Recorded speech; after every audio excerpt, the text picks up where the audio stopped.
It's a privilege to have Professor Satinder Dhiman from Woodbury University, Burbank, United States, California to India this particular venture. Hearty welcome, Professor Saab. It's such a pleasure to have you over here as the President of ICSI, International Chamber for Service Industry. Ladies and gentlemen, it's very rare in life that you are a student in India and you are a trainer, teacher, educator in India, and thereafter you move to United States. You become student over there, and thereafter you become teacher over there. You author a number of books while being in India, and also a gold medalist from Punjab University. And after going to United States, you take on your teaching assignment, become an educator, and at the same time, you author a number of books there as well. It's a rare combination, Professor Saab. You are privileged by the God Almighty. And it's a privilege for all of us. Today you are visiting and you are here with us in this August gathering. We would like to know something about global perspective of education system, what all is happening globally, and then you can give us what's going on in the United States before we come to the Indian perspective. Let's have your views on that. Sure. First of all, I'm delighted to be here amidst this August gathering and my wonderful friend Dr. Sharma here. It is always a pleasure to come back to your country and visit and kind of connect with your, or I should say reconnect with your roots. So that's what I'm doing. Before we go to the international scene, let me share something about the US education system. There are some features which are different, there are some features which are same. So let's be clear about what we are talking about, and then we can talk about global or international arena. In the US, just like in India, we have what is called K through 12. K through 12 meaning 10 up to 10 plus 2. So shuru se lekar end tak schooling is called K through 12. That we call high school. And then there is a degree called AA degree, associate degree. That particular degree can be rendered or given in many ways. There are special colleges called junior colleges. We don't have that concept exactly in India, but they have a very interesting set of colleges called junior colleges.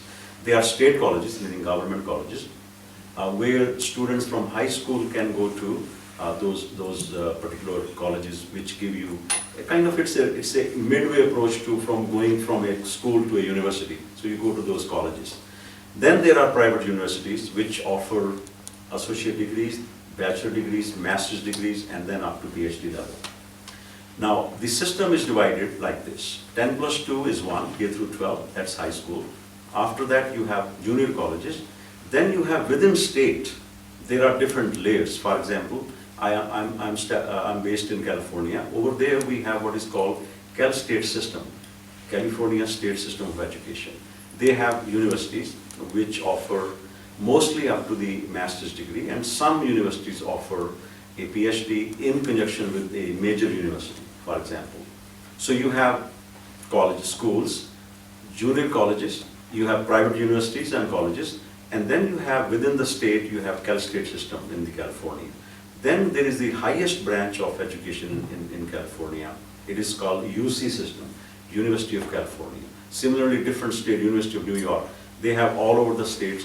Those are, for example, if I may say that University of California system is probably the most advanced public education system in the world. There is no other system which comes very close. We have a university called University of Berkeley, where people have written books, great books. Some of them have won Nobel Prizes also. So that is the most distinguished elite form of education that you can get. Other states also have it, but California's UC system is very, very important. UCLA, some of you might have heard the name, is an important university within. The other interesting thing is over there people will say school. School does not mean school. School can mean a college, a university. School can mean a particular department within a university. For example, if you come to United States and you say, oh, you teach at this school, that does not mean you teach at high school. That means you may be teaching at a university, a school within a university. So this is a basic structure that everybody has to follow. The public school system is very, very good, meaning there are so many checks and balances. For example, I have 3 boys, all of them went to public school, not private schools. We may have afforded that, we might have afforded that, but myself and my wife chose to not send our children to the private school institution. Only public school from K through 12, they went to those systems. Then after college, you have a choice. One of my eldest son is going to state system. He was a student at UCLA. Then he decided to go to the Cal State system as such. My wife also works at Cal State system, but I teach at a university, which is a private university, which is called Woodbury University, Burbank, California. When we talk about the global perspective now, you have given a wonderful scenario as far as the United States is concerned. Generally, it is considered that Finland has got one of the best education systems. Would you like to highlight something onto that in the global perspective? Sure. I am not too much familiar with the Finland system, so I will ask you kindly to help me understand what the system is. What basically we have picked up is that to take out the creativity of every child, Finland has got a wonderful model as far as the education system is concerned. And then more than an examination, there is a collaboration. You know, they want a collective efforts to be done by everybody. That's another part. You were talking about, you know, this morning when we were sharing, you mentioned something about Sweden or Denmark. Denmark, I'm told that Denmark also has a very good system. Now, one has to understand, as I indicated earlier, in the United States, the schools are very, very good. Of course, you know, every country has their own challenges, so there are problems at schools like any country, but the education system as such is so good that I cannot even describe. So you can understand a person who was educated at, like, you know, public schools here, you know, government schools, and then you go there. So every now and then, the parents will be invited, you know, not only just parent-teacher meetings, but we will be invited on certain occasions. You know, it's called back to school night, one particular event. So when I went there, I saw the setup of those schools, the assessment standards, the evaluation standards, the teacher training programs, they are absolutely the best.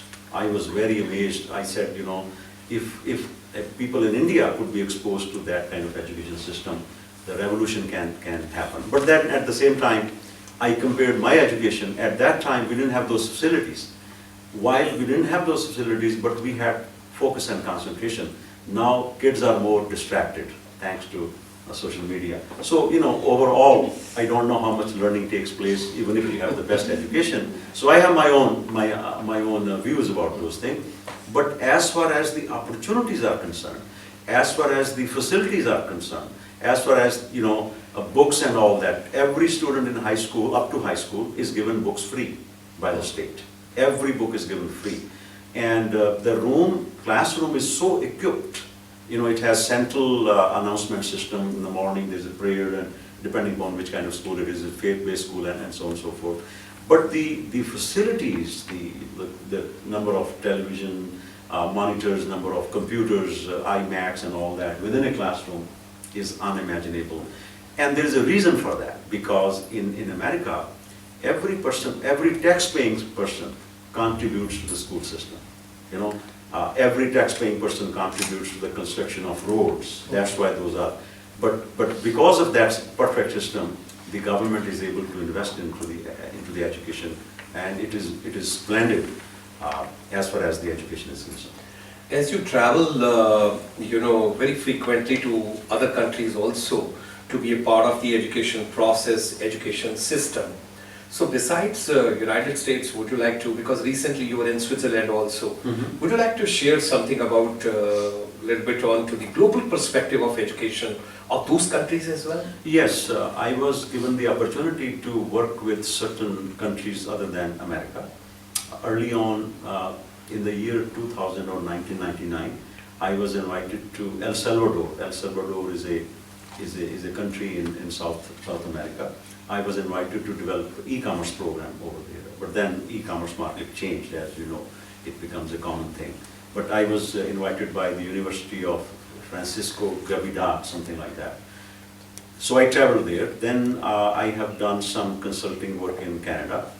I do some accreditation. You know, many universities apply for recognition or accreditation to the United States. Oh. So I work with the agency called ACBSP, and it's kind of professional contribution. We do service only. It's not much from the standpoint of remuneration or something. We work for a very small honorarium. But the idea is that a university, for example, an Indian university can apply for a US accreditation, the body that I'm working with.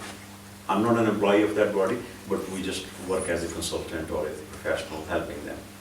So that university which applies for accreditation, a mentor is assigned for 2 to 3 years. I have served as a mentor to several universities in India, as well as in Canada, as well as in the United States, as well as in Europe. Recently, I was the school that Dr. Sharma has alluded to. It's a sustainability management school. SUMAS, it's called SUMAS, it's in Geneva, small town in Geneva. They offer the first sustainability MBA program in Europe. So I was assigned as a mentor for that school for 3 years. And I helped them build their curriculum from ground zero. When I went there, basically there was not much for me to. So I not only acted as a mentor, but also helped them to build their curriculum. Now, before I came here, we got the good news that they were accredited within 3 years.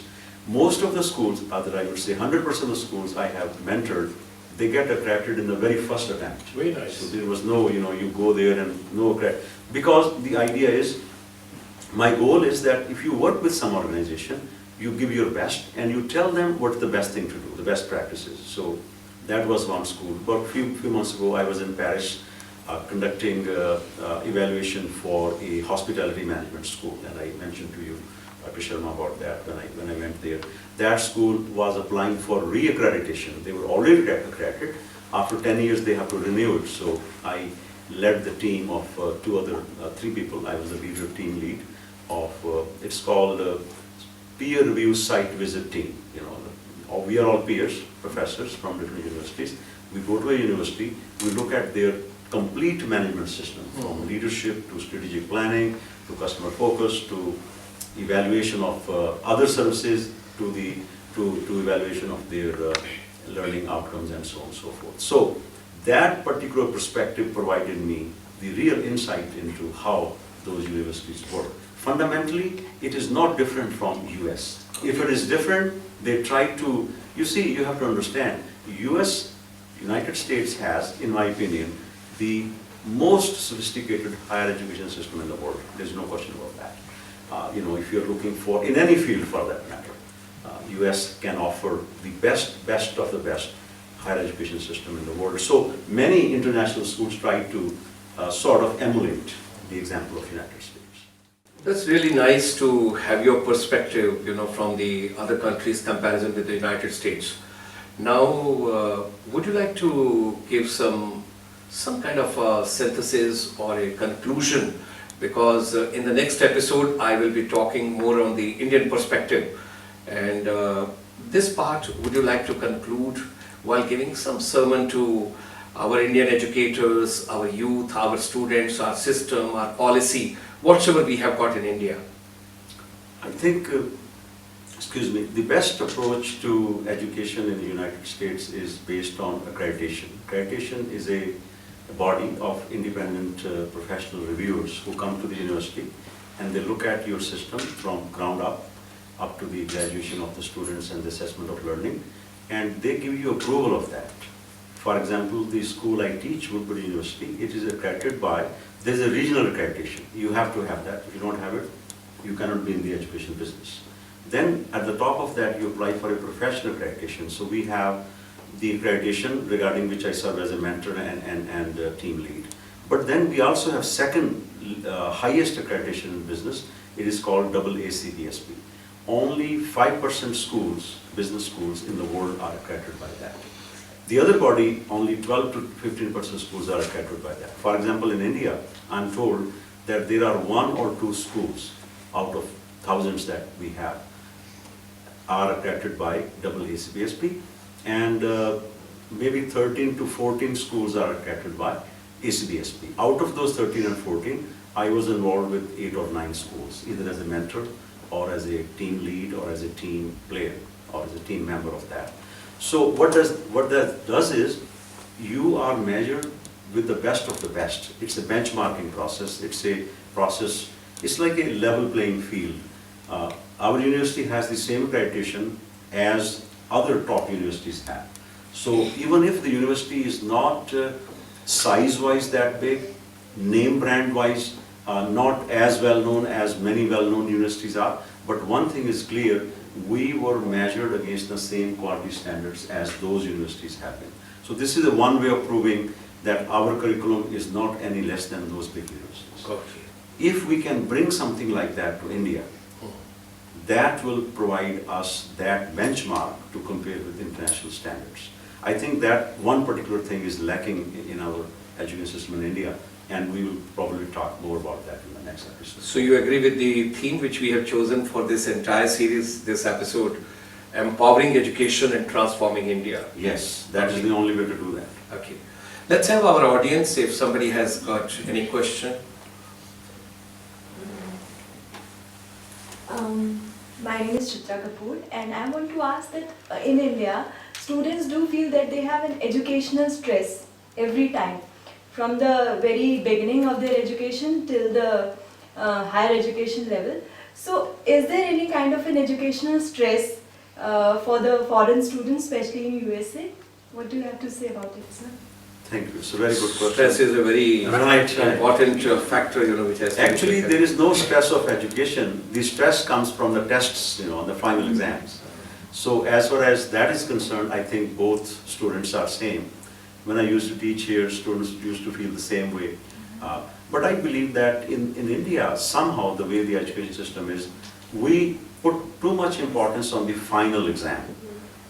Whereas in US, we may have quizzes, midterms and all that, and all of them can also contribute towards the calculation of the final grade. But from the point of view of student being stressful, I think the stress level is almost same. There is one vital difference in the United States, especially at the university level I teach. Currently I teach at the MBA level only. Before I used to teach BBA and MBA both. At the MBA level, for example, we do not give in-class tests for the most part. Accounting, finance may be an exception. I teach leadership. It is all based on projects. My class is based on, the class meets for 7 weeks, from 6 to 10 in the evening. One of the Monday through Thursday, one of those 4 days. In each session, the structure is this. I will use 20-30 minutes in the beginning for orientation for the session. Then we will open for discussion. Everybody has prepared based on their readings, so everybody is prepared to discuss things. So I will ask a provocative question. Okay. I will say, so do you think that women leaders are better than men as leaders? Or do you think that leaders are born or they are developed? So that will set the discussion, and students will use their learning, their readings to participate in the class. So class participation in, for example, my classes has almost 30% weightage, and which is every week. Then we have what is called, so everybody has to write a class summary, a critical summary of the class. What did they learn? How will they apply it with examples? So that is one part of the testing. Then we go to, there is no quiz or midterm in the class as such. Each student writes a scholarly paper at the end. It is based on research on leadership, change management, all of those interesting things like emotional intelligence, social. At the end means after 7 weeks? Meaning at the 7th week, Okay, that is the 7th week. And each class has group project. For example, they will be, in my classes, one of the things that I require is called social action project. Each student or each group of students, each team has to select a project in which they can make a difference in the society. For example, they may be working with a homeless shelter. They may be working with a particular organization which helps women and children. They may be working with a children's hospital. They go there, they create some software for them, they create a flyer for them. In one of my classes, student created a sort of website for an animal shelter place nearby. And all of this information is then available on YouTube. If I can give you a link, you can go there and see student projects. So this is social action project. Each student also writes a scholarly paper based on ABA writing style. So combination of that gives you the grade. So the stress is kind of distributed rather than it is at the end. Now there is no final exam as such, there is a project. But the student is preparing for that throughout 7 weeks. So if I can say, the stress may be more towards the final exams, because I remember my own days as a student here. I still sometimes wake up at night, like dreaming that I'm getting late to my MCOM exam, and that was almost 38 years ago. So the stress was that much, that it was so much important for me to do what I was doing. That type of stress is not there, because final exams, at least at the master's level, they are not as structured as we have it here. They are project-based. Okay. And sir, my question was also about the physical stress that the students bear at the primary and middle education level. Like they have so many books, the heavy bags. Right. So is that similar Yes. in abroad also? I can address that part because having, since I have seen my 3 boys grow up in schools and high school, so I can address to that. I do not think that I have seen so heavy bags that students carry in India. I have not seen that in the United States. As I said, the books are provided by the school, and mostly not, I would say maybe math and English, you can bring those books home. But most of the other books like social sciences and sciences and some other project, you leave those books at school. So the bag is not that heavy too, or the physical stress. The other thing is, there are school buses. Now, this is ITFT is a private institution, so you have your buses. Government schools may also have buses, but school buses are very common in public schools in the United States. So the transportation stress is taken care of, and it is very well guarded, very well secured mechanism.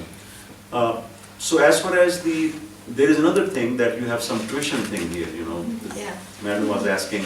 Extra coaching. In the evening, coaching, you have the student go to somebody comes to your home. That thing is not there in America at all. In America, if I may say, that if whatever you learn in school, no teacher can go to a person's home and then teach and get extra money. You can put your child to some other learning center for some help, but it is not as we have it here. Whatever is taught within a school, and the system is very good. You start at 7:30 in the morning. I think in the school it goes up to 3:30. So they cover a very wide range of subjects. So I would say that because the emphasis is not on quantity as much as we have in India, the physical stress is less over there. And the emphasis is more on creativity, learning, and hence I would say that we put too much emphasis on quantity in our country, and that also is responsible for what kind of students they turn out to be later on, I would say. So I think Thank what you, we sir. pick up from the first episode over here, there has to be a stress-free learning system, Yes. learning environment. The weightage part of the bag has to be reduced, maybe in the digital era, because ICT and particularly technology playing very important role, and good inferences which we have drawn from the global perspective from Professor Dhiman.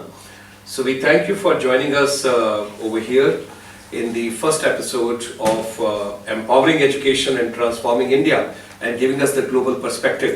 I'm sure in the next episode we will take direct hit on to the Indian education system, what all is happening over here, and that will take on the rest of the questions as well. Thank you very much for joining us. Thank you. Thanks. Thank you.